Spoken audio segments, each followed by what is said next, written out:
Assalamualaikum warahmatullahi wabarakatuh, sahabat semuanya. Jumpa lagi di channel Trihat Official, dan kali ini saya akan mereview motor listrik ya, motor listrik yang mirip skuter ya, atau kita kenal Vespa lah ya, kita bilang Vespa yang mirip. Dan ini motor listrik, jadi tidak menggunakan bahan bakar, dan yang mengagetkan adalah harga motor ini nggak nyampe separuhnya motor-motor bensin. Kita akan lihat seperti apa motornya. Kayak kita akan lihat sosok motornya seperti apa ya. Nah, seperti ini untuk motornya dari samping, kemudian dari depan kita lihat bagus ya. Kita lihat dari samping kanan.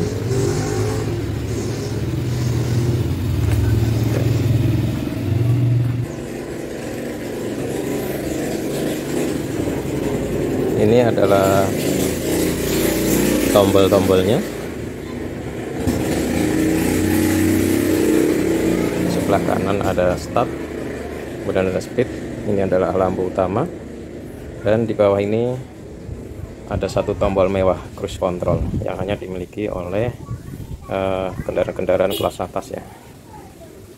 Kemudian di sini ada lampu jauh dekat, lampu sen, kemudian ada klakson, dan juga ini adalah tombol unik ya. Ini adalah tombol reverse atau mundur yang tidak semua motor memilikinya. Dan ini adalah tombol tambahan. Oke, sekarang kita akan nyalakan ya.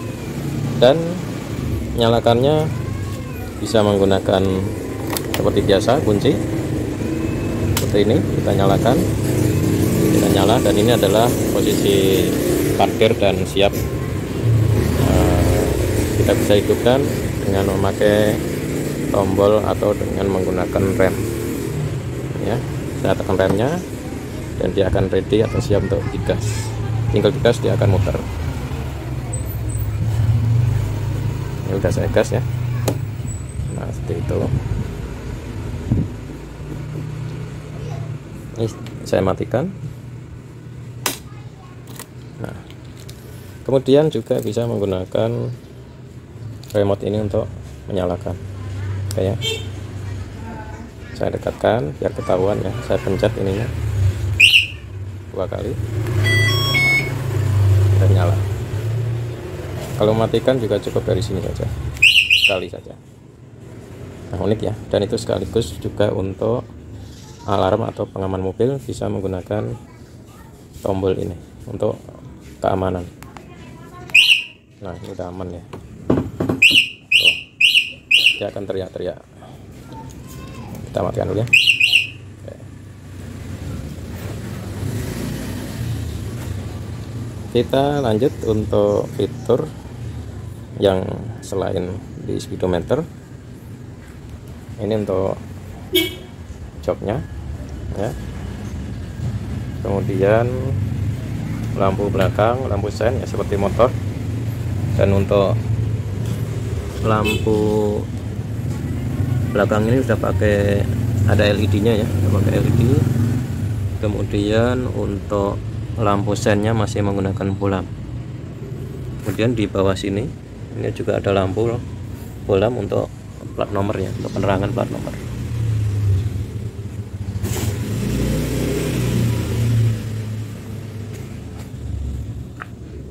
Nah, untuk pembonceng footstep ini tambahan ya, kita tambahkan biar lebih nyaman. Dan kita akan lihat bagasinya. Saya buka. Di bagasi ini cukup luas, jadi kalau kita bepergian ataupun belanja, ini jas hujan, saya bawa tas, saya bawa kunci, alat-alat juga masih sangat lega. Ini mungkin kalau laptop 12 in mungkin masuk kali ya, atau 10 in ya. Dan di sini hanya ada MCB ya, jadi kalau kita tinggal dalam kondisi yang lama kita matikan ya, tapi tentunya alarm tidak bisa berfungsi ya. Tapi kalau kita tinggal di parkiran atau sementara, ini tetap nyala. dan juga ini akan nyala saat kita cas atau pengecasan baterai. Nah, ini untuk bagasinya.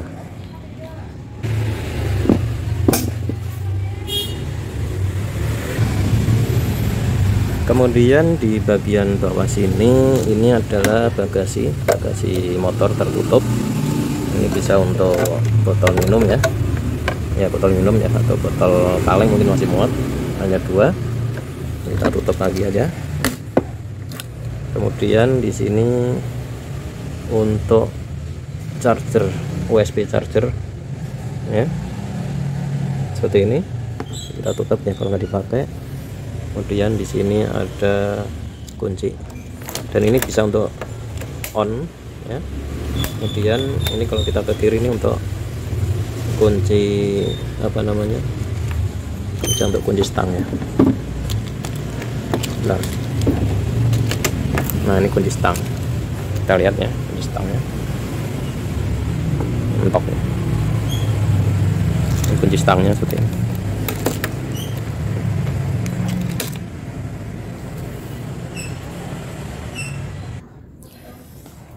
Oke, lanjut kita untuk fitur yang lain. Ini gantungan aslinya sih standar kayak motor biasa, yang udah saya ganti ya, biar lebih fleksibel aja untuk pemakaiannya. Kita lihat. Kemudian sebelum ke ke fitur yang speedometer, saya akan lihatkan dulu logo UNFI. Untuk pengereman di depan itu sudah menggunakan disc brake ya, dan ini juga piringannya cukup besar dan racing ya, terlihat sangat bagus sekali ya, model racing. Tinggal kalau mau cantik bisa diganti ini baut-bautnya, pakai baut warna. Kemudian untuk bannya menggunakan ban 30, masih ring 10 ya, 30 ring 10. Bisa dicari di aftermarketnya, ini masih bawaannya semua, masih asli bawaan. Oke, ini yang di depan. Kemudian kita lihat yang di belakang. Nah, yang di belakang ini juga sama ya, 30 ring 10. Dan perlu ketahui ya untuk teman-teman semua, untuk kelihatan nggak ya? Bentar ya. Nah, ini nomor rangka. Nomor rangka itu adanya bukan di rangka, tapi di velg di BLDC-nya atau di driven motor penggeraknya. Ini nomor rangkanya ya, nomor rangkanya. Yang sisi kiri hanya seperti ini ya, ini untuk cover arm ya, untuk cover arm swing. Kemudian di sisi kanan kita lihat untuk pengeremannya masih model tromol ya, tromol seperti motor-motor yang biasa lah ya.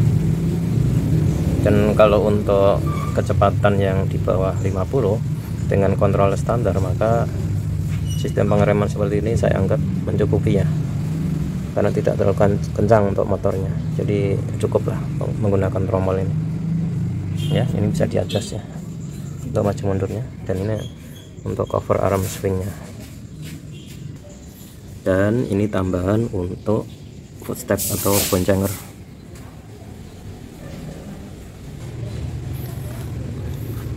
Oke teman-teman, kita nyalakan untuk motornya. Kita tes untuk lampu sen dulu ya, lampu sen dulu.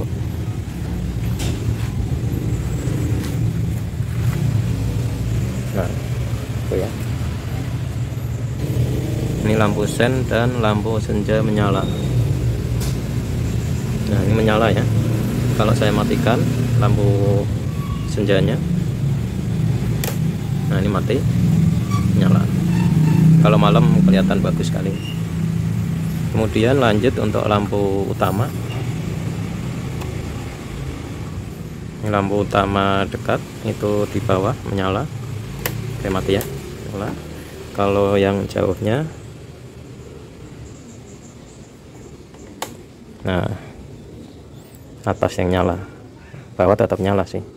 Dan pada prakteknya kalau malam hari yang atas ini bukan lampu jauh, tapi lampunya lebih terang karena double atas bawah, jadi dia nembaknya satu titik yang sama dengan yang lampu bawah. Jadi kalau untuk lampu nggak usah khawatir, pasti terang banget, dijamin lampunya sangat terang. Oke, saya matikan ya. Nah, ini untuk tombol lampu utama. Nah, sebenarnya itu untuk tombol speed ya, tapi tombol speednya sudah saya rubah. Jadi begini, fitur speed ini itu seperti Tiptronic pada mobil-mobil Matic yang kelas atas ya. Jadi ada limit speednya. Kalau misalnya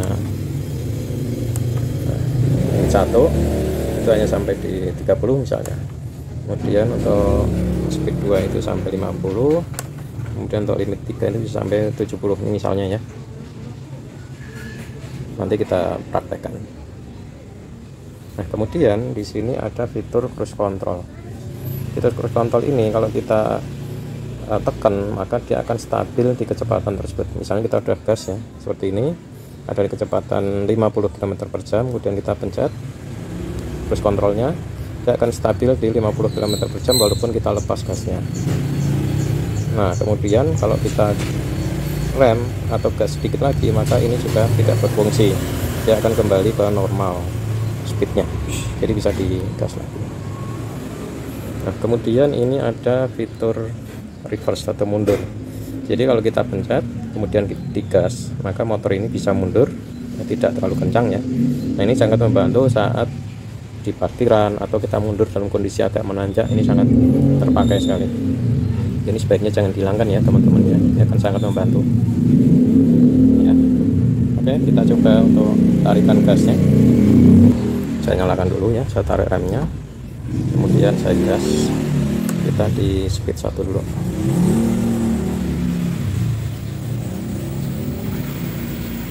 Nah, ini udah mentok di 32 atau 33. Jadi kalau kita mau nambah speed lagi harus dioper ke speed 2. Nah, ini saya ubah ke speed 2.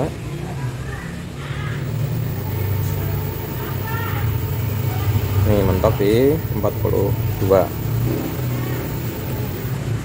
Saya ubah ke speed 3.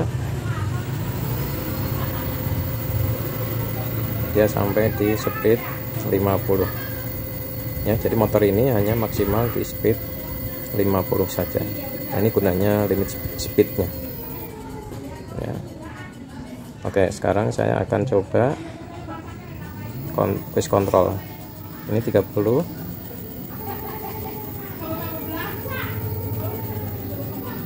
ya sekitar 37 ya. Ini saya pencet.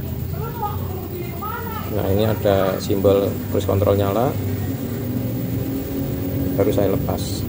Oke, masih di 37 ya, sudah saya lepas. Nah, seperti itu ya untuk cruise controlnya. Dan untuk menormalkannya cukup digas sedikit atau nah, sudah mati. Ini fitur cruise control yang sangat mewah ya. Nah, itu fitur-fitur yang ada di motor ini. Kemudian ini adalah indikator baterai. Indikator baterai terlihat full ya, hijau full. Kemudian di sini juga saya tambahkan untuk indikator baterai yang lain. Nggak terlalu kelihatan ya. Nah, perlu ditambahkan ini untuk lebih akurat ya, karena ada persentasenya. Kalau yang tadi full, di sini terbaca 88%. Oke. Nah, di sini banyak sekali indikator ya untuk awal ketika kita start. Dari indikator throttle misalnya menyala, itu pasti akan ada yang bermasalah. Nah, ketika yang merah-merah ini tidak ada yang nyala, berarti motor ini normal dan ready untuk kita gunakan. Jadi pastikan ketika kita mengendarai motor ini tidak ada sinyal merah yang menyala. Saya coba lagi ulangi. Nah, itu yang banyak sekali yang merah-merah itu. Nah, itu udah hilang, dia padam, sehingga ini siap untuk digunakan. Oke, kita belum lihat untuk pengereman ya, untuk rem belakang. Kalau nyala seperti apa? Nah, nyala, mati.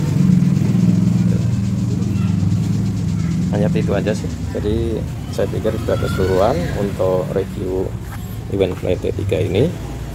Dan kalau posisi ridingnya itu cukup nyaman ya, bagi saya cukup nyaman. Jadi kalau ada teman-teman ada keluhan misalnya terlalu keras shock breakernya atau apa, bisa sedikit dikurangi untuk tekanan anginnya sehingga lebih enak ya. Dan ini nyamannya sih hanya untuk berdua saja, untuk jog model seperti ini ya. Kalau maksimal bertiga lah, kalau anak mungkin bisa di depan. Kalau misalnya berempat ya agak mepet ya. Biasanya teman-teman yang lain menambahkan rak belakang di sini ya untuk mengganti bevel ini agar lebih aman ya, selain tentunya tadi ya menambah untuk footstep atau pembonceng. Oke teman-teman semuanya, saya pikir semuanya sudah jelas ya untuk review Uvenfly T3. Dan bagi Anda yang penasaran dengan motor ini, silahkan cari di dealer-dealer terdekat. Dan sebaiknya sebelum memutuskan Anda bergabung dengan komunitas-komunitas untuk user dari Uvenfly T3 ini, sehingga Anda yakin untuk membeli dengan keyakinan bahwa motor ini memang layak untuk dimiliki dengan harga yang sangat murah saya pikir ya. Dan kita sudah mendapatkan kendaraan yang cukup layak untuk dikendarai di jalan ya. Dan ini motor ini bisa on the road ya, bisa on the road, bisa digambarkan di samsat terdekat sesuai dengan identitas Anda. Demikian untuk review singkat tentang Uvenfly T3.